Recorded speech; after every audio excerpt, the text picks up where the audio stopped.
Okay, so yesterday the VHS Twitter announced that the live beta is being turned on again.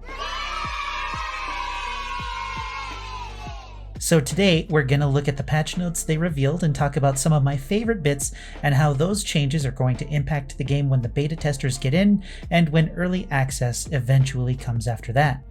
By the way, because of the amount of time they spent working on the game recently, early access is probably planned to come much sooner than any of us expect it to. Maybe a few weeks? Space Coconut.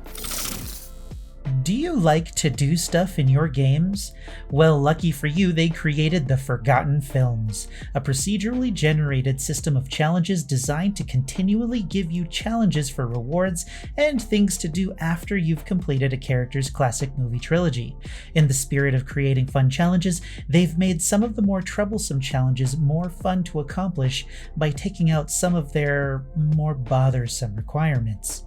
Escaping a long chase was a pain in the ass, so now a teen only has to be chased for a certain amount of time. Claiming a rift was a pain in the ass because 3 of your teammates and the monster would try to do the same thing and fight over the rift. So they changed it so any of your teammates claiming the rift would complete the challenge. As monster, hitting a teen after being revealed by the rift was a pain in the ass also, so they changed it so you only had to hit a teen while the rift was active waiting to be claimed.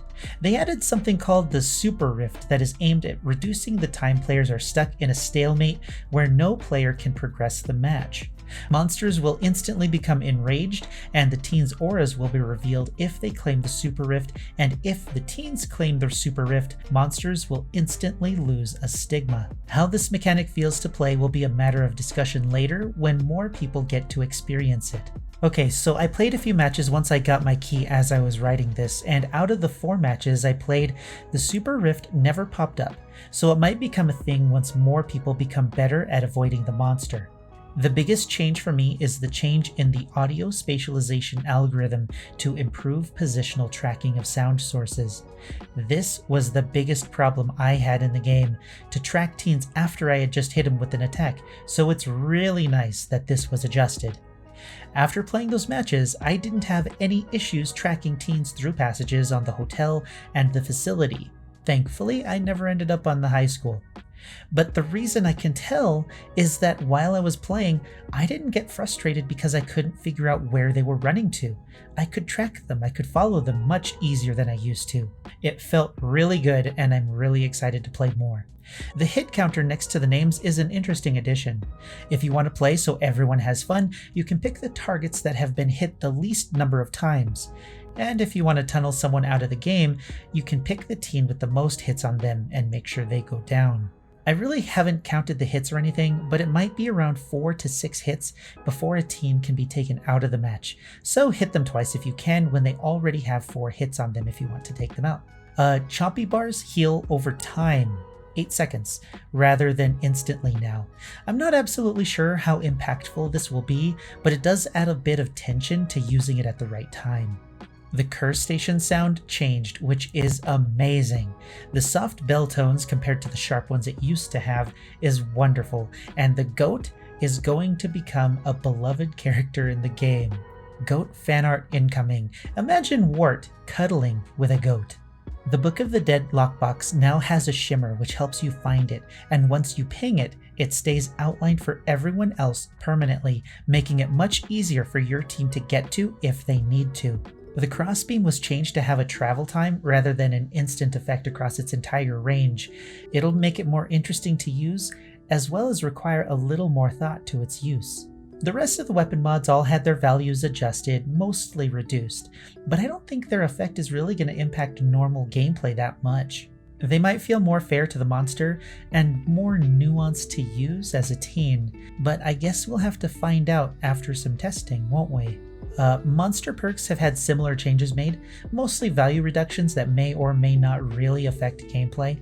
Lethal Weapon having an effect only on healthy teens is a great change. Originally, a teen being downed with a 3rd rank lethal weapon would have half or even more than half of their life taken if they were found and downed by a monster as a fully healed teen. That didn't feel good, and this change lessens the impact it has and encourages the monster to find other teens rather than tunnel the first one they find. Dollmaster's perk Frolic was one that caused a lot of bad feels, so the time it increased the doll's activation was reduced from 35% to a 25% increase.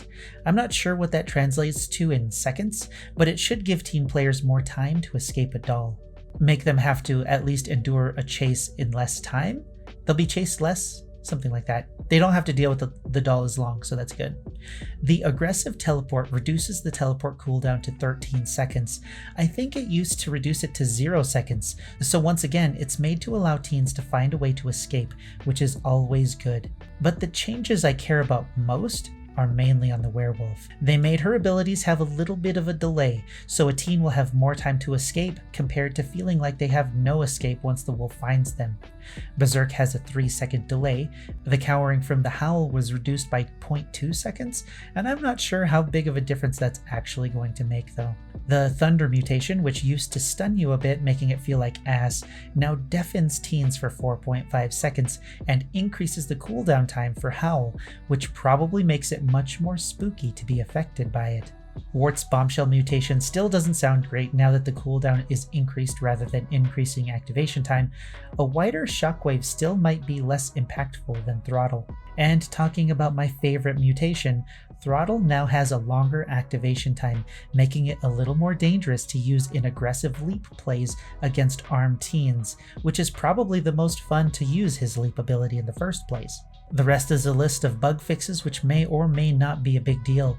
Since they're just bug fixes, they make things work the way they were intended, and honestly, I don't recall running into any issues that were listed. If you do want those details though, check out the article that I linked in the description. It has all of it.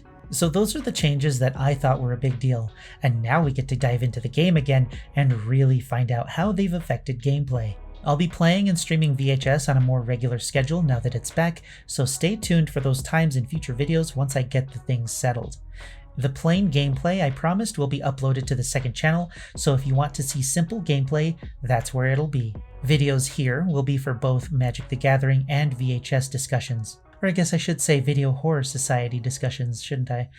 I'm not sure how well that'll play out, honestly, but I don't want to stop doing Magic stuff. I like it. But anyway, that's the plan.